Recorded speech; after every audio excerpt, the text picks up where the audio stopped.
पैसा ऐसी चीज है कि इससे हर कोई दुखी है। जिसके पास नहीं है वो भी दुखी है, और जिसके पास है वो तो आजकल ज्यादा ही दुखी है। अब बता दूं आपको वो किस लिए। जिसके पास नहीं है वो तो बेचारा सोचेगा कि अपना गुजर बसर करना है इसलिए कमा लूं, और जिसके पास है उसके अंदर ये इतना लालच भर देता है कि वो सोचता है कि रातों रात करोड़पति अरबपति बन जाऊं, उसके लिए चाहे उसे कितने भी गंदे रास्ते इस्तेमाल करने पड़े। अब इसका ताजा उदाहरण आप देख सकते हैं शिल्पा शेट्टी के पति राज कुंद्रा। जो लोग नहीं जानते उनके लिए बता दूं कि ये बहुत बड़े बिजनेसमैन है। ना जाने कितने बिजनेस चलते हैं, आईपीएल में टीम वगैरह पे पैसा लगाते हैं, और फाइनेंस वगैरह बिटकॉइन वगैरह पता नहीं कहाँ कहाँ इनके पैसे लगे हुए हैं। अगर इनकी टोटल इनकम की बात करूं या टोटल इनका जितना इनके पास पैसा है उसकी बात करूं, लगभग 2600 से 2800 करोड़ का मालिक है। और किस जुर्म में पकड़ा गया है वो बता दूं, ये पकड़े गए हैं पोर्नोग्राफी के चक्कर में, मतलब अश्लील फिल्में बनाने के चक्कर में भाई साहब को अरेस्ट कर लिया गया है। अब आप खुद सोचिए, इतना बड़ा बिजनेसमैन 2600 से 2800 करोड़ का मालिक, उसको क्या जरूरत पड़ रही थी इस दलदल में घुसने की, जबकि इंडिया के अंदर पहले ही पोर्न बैन हो चुका है। तो राज कुंद्रा क्यों इस दलदल में घुस गया, और किस वजह से, कौन कौन से केस उन पे लग गए, कैसे ये पकड़े गए, आखिर पुलिस ने इतने बड़े बिजनेसमैन के ऊपर हाथ कैसे डाल दिया, इन सब बातों पर चर्चा करते हैं। हेलो फ्रेंड्स, मैं हूं आपका दोस्त one and only Naushad Ali, और स्वागत करता हूं आपका आपके अपने YouTube channel crack mind Ali पे। अगर अभी तक आपने चैनल को सब्सक्राइब नहीं किया है तो जल्दी से सब्सक्राइब करके बेल आइकन प्रेस कर दीजिए, ताकि मैं आगे जब भी कोई नई वीडियो बनाऊं उसका नोटिफिकेशन सबसे पहले आपके पास पहुंचे। तो चलिए आज ये वीडियो भी स्टार्ट करते हैं।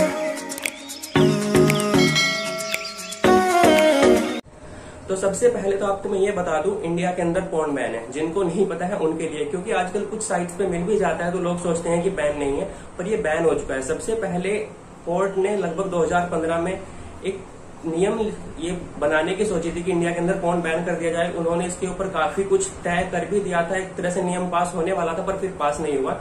उसके बाद 2018 में ये नियम पास हुआ कि इंडिया के अंदर पोर्न बैन हो जाना चाहिए। पर क्यों ये नियम पास हुआ 2018 में, ये बता दूं। देहरादून का एक मैटर था जहां पर हाई स्कूल में पढ़ने वाली एक लड़की के साथ रेप किया गया था। 4 लड़कों ने, 2 उसी की क्लास के थे, 2 उसके सीनियर थे, जिन्होंने उसको स्कूल के पीछे बुलाया था और फिर चारों ने बारी बारी से उसके साथ रेप किया था। पर ये मुद्दा उस टाइम पर नहीं उठा, ये उठा लगभग उसके 1 महीने के बाद। 1 महीने के बाद लड़की की तबीयत खराब होती है, उसके टेस्ट किए जाते हैं तो पता चलता है कि लड़की प्रेग्नेंट है। फिर पुलिस छानबीन करती है, लड़की की गवाही से उन चारों को पकड़ा जाता है जो चारों गुनहगार थे।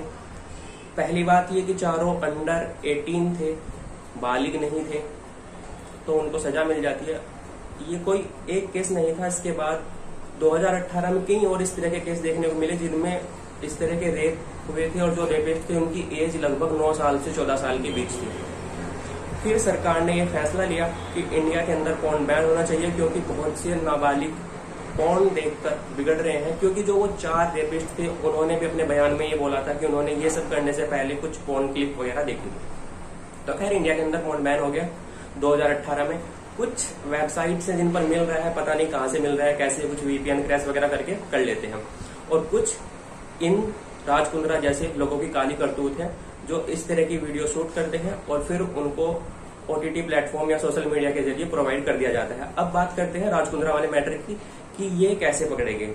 तो ये अभी की बात नहीं है, ये बात है फरवरी 2021 की। एक महिला शिकायत करती है कि मड आइलैंड में एक बंगले में शूटिंग चल रही है जहां पर इस तरह के कंटेंट, इस तरह की मूवीज वगैरह शूट की जाती है। क्योंकि ये वो टाइम था जब इंडिया के अंदर लगभग जो कोरोना था उसकी पहली लहर लगभग खत्म हो गई। जो लोग सोच रहे थे कि लगभग कोरोना का मैटर खत्म ही हो गया, अब तो शायद जिंदगी फिर से अपनी पहली वाली पटरी पर आ जाएगी। तो कुछ लोगों की जॉब छूट गई थी, तो लोग जॉब के लिए ट्राई कर रहे थे। कुछ लोग मॉडल्स वगैरह जो थी वो सोच रहे थे फिल्मों में आना, तो ऐसे लोगों को रास्ता देता था राज कुंद्रा। खुद नहीं करता था, उसके कुछ बंदे थे जिनके थ्रू ये किया जाता था। उसके पास कॉल आती है एक लड़की के पास, उसको बताया जाता है कि इस तरह की एक मूवी बनेगी, उसके अंदर थोड़े बहुत बोल्ड सीन होंगे और उसको OTT पर रिलीज कर दिया जाएगा। अब देखिए, जिस बंदे को काम की जरूरत है वो तो सोचेगा, और मॉडल तो ये सोचती है कि फिल्मों में आने के लिए थोड़ा बहुत तो बोल्ड सीन देना ही पड़ता है। तो ये सबसे पहले क्या टारगेट करते थे, सिर्फ ऐसी लड़की को चुना जाता था जिसको इंग्लिश ना आती हो। अब उसको एक कॉन्ट्रैक्ट साइन कराया जाता था जो इंग्लिश में होता था। ये बोलते थे कि हम उसको हिंदी में ट्रांसलेट कर रहे हैं, तो सिर्फ इतनी चीजें बताते थे कि इसके अंदर थोड़े बहुत बोल्ड सीन होंगे, उनके लिए मैं सहमत हूँ। डायरेक्टर, प्रोड्यूसर वगैरह कोई भी मुझको फोर्स नहीं कर रहा है, मैं सब अपनी सहमति से कर रही हूँ। तो ये साइन कर देती थी। अब बात आती थी शूटिंग की। जब शूटिंग पर जाती थी तो वहां उनको सब कुछ बदला हुआ दिखाई देता था, मतलब जो थोड़े बहुत बोल्ड थे वो नहीं, बिल्कुल पूरी पोर्नोग्राफी उनको दिखाई जाती थी। तो एक महिला शिकायत करती है राज कुंद्रा के खिलाफ कि इस तरह मेरे पास एक वीडियो कॉल आई थी, उसके अंदर कुछ बंदे थे, कुछ बेनकाब थे, एक बंदे ने नकाब लगा रखा था, हो सकता है वो राज कुंद्रा हो। बताया जाता है कि मड आइलैंड में एक बंगले के अंदर शूटिंग हो रही थी, तो सीबीआई की एक टीम वहां जाती है, क्राइम ब्रांच की एक टीम वहां पर जाती है और जांच करती है। तो वहां पर पकड़ा जाता है कि इस तरह के कंटेंट शूट किए जा रहे हैं।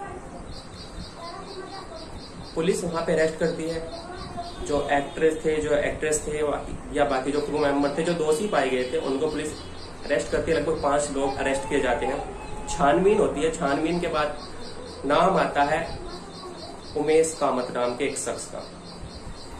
बताया जाता है कि ये राइट हैंड है राज कुंद्रा का, कि जो उसका सारा काम देखता है। धीरे धीरे पूछताछ होती है, उमेश कामत को रिमांड पे लिया जाता है। फिर नाम आता है गहना वशिष्ठ नाम की एक मॉडल का। मॉडल भी है, कुछ वेब सीरीज में शूट भी कर चुकी है, इस तरह के कंटेंट वगैरह।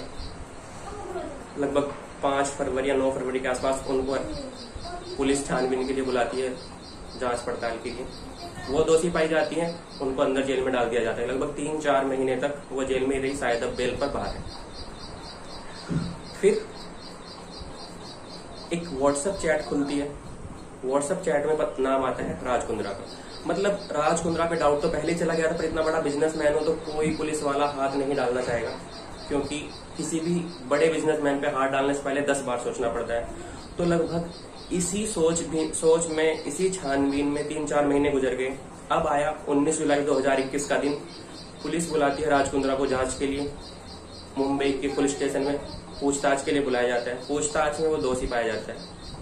फिर पुलिस की रेड पड़ती है उनके ऑफिस वगैरह पे। वहां पर कुछ पोर्नोग्राफिक कंटेंट मिलता है, कुछ स्क्रिप्ट मिलती है जो मूवीज में यूज की जा रही है, व्हाट्सएप चैट मिलती है। इन लोगों ने एक व्हाट्सएप ग्रुप बना रखा था एच अकाउंट नाम से।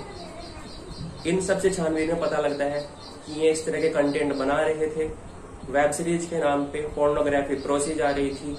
फिर खुलासा होता है कि ब्रिटेन में कोई इनके बहनोई हैं, ये वहां पर ये वीडियो शूट करके उनके पास भेजते थे और वो उधर से ओटीटी के रास्ते हॉटशॉट नाम की एक ओटीटी प्लेटफॉर्म है, उस पर ये वीडियो परोसी जाती थी। ये पूरा इनका जो एक तरह से साम्राज्य चल रहा था पोर्नोग्राफी का, इस सब के खुलासा होता है। धीरे धीरे इस तरह की चीजें खुल रही हैं, बहुत से नाम आ रहे हैं। फरवरी में तो लगभग 5 बंदे अरेस्ट किए गए थे, 11 बंदे अरेस्ट हो चुके हैं। अब राज कुंद्रा पर पता नहीं कितनी धाराएं लग चुकी हैं, क्योंकि मुख्य साजिशकर्ता के तौर पे पुलिस ने उनको अरेस्ट किया है। वो भी अरेस्ट हैं। उनके एक रिश्तेदार प्रदीप बख्शी है, उनका भी नाम आ रहा है।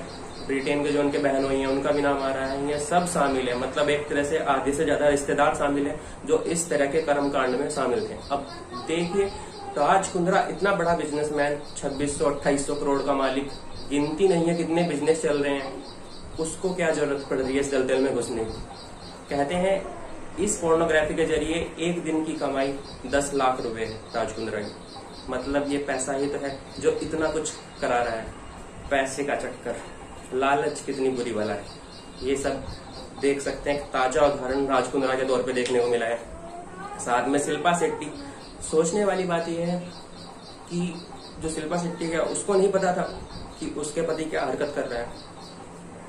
इतनी बड़ी हीरोइन, उसको जानकारी नहीं थी कि उसका पति क्या हरकतें कर रहा है।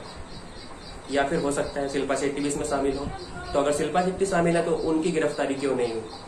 अगर आगे इस तरह के कुछ खुलासे होते हैं, हो सकता है आगे उनकी भी गिरफ्तारी हो। और सोचने वाली बात तो ये है कि इतने बड़े बिजनेसमैन को सिर्फ यही एक बिजनेस मिला था पैसा कमाने के लिए, वो भी इंडिया के अंदर। वैसे इंडिया के अंदर तो सब लोगों को सबसे बड़ा प्लेटफॉर्म दिखता है पोर्नोग्राफी के लिए, क्योंकि अगर बात करें पोर्न देखने की तो इंडिया इसमें तीसरे नंबर पर आता है। पहले में यूएसए, दूसरे पर यूके और तीसरे पर इंडिया, जिसमें सबसे ज्यादा पोर्न देखा जाता है। तो लोग क्यों नहीं आएंगे? सबसे ज्यादा कंटेंट यहाँ पर देखा जा रहा है तो बनाया हुआ तो यहीं पर जाएगा ना।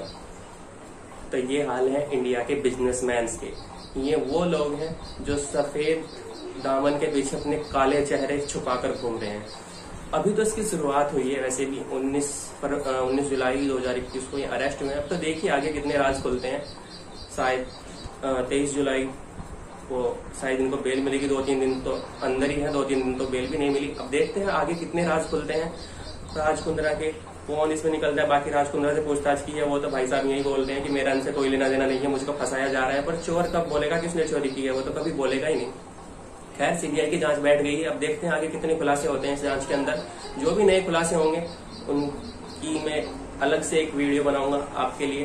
खैर आपका इस बारे में क्या सोचना है मुझे कमेंट बॉक्स में जरूर बताना। इस वीडियो में इतना ही। अगर आपको अच्छी लगी और प्लीज लाइक करना, शेयर तो जरूर करना, ताकि लोगों को पता चले कि जो ये सफेद पोस्ट सफेद दामन के पीछे काले चेहरे छुपे हैं, इनके राज सबके सामने पहुंचे।